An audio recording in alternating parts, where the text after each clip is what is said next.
supernatural and paranormal is basically another type of physics that we're not familiar with. In our day-to-day experience, we perceive things that are either solid or liquid or gaseous, like the atmosphere.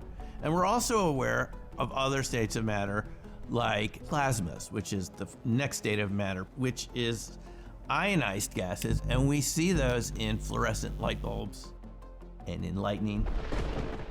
But there's a fifth state of matter beyond plasmas, and that's when the matter gives up its individual identity and becomes a quantum coherent structure.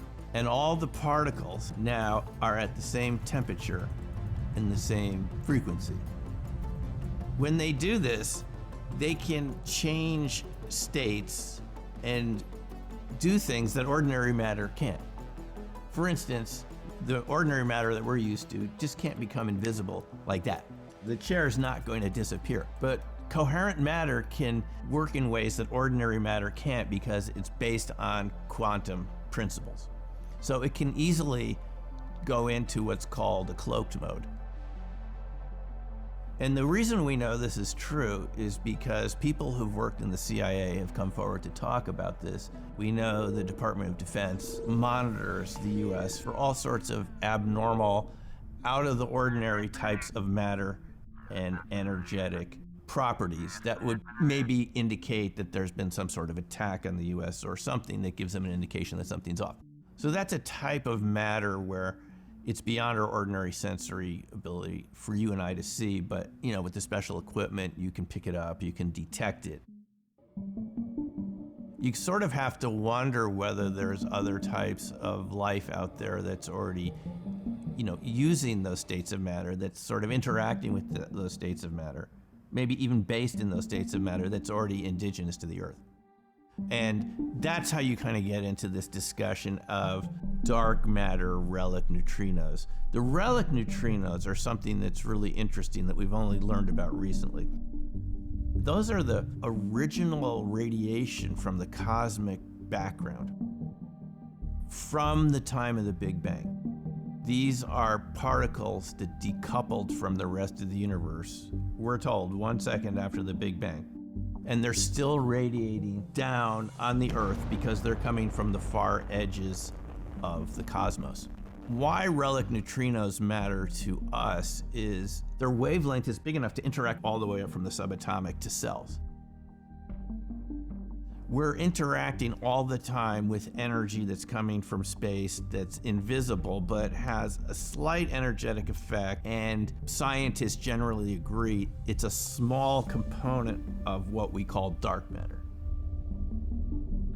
The reason that dark matter is so important is all of these models of cosmology that we have, the so-called double dark model, is dark energy and dark matter.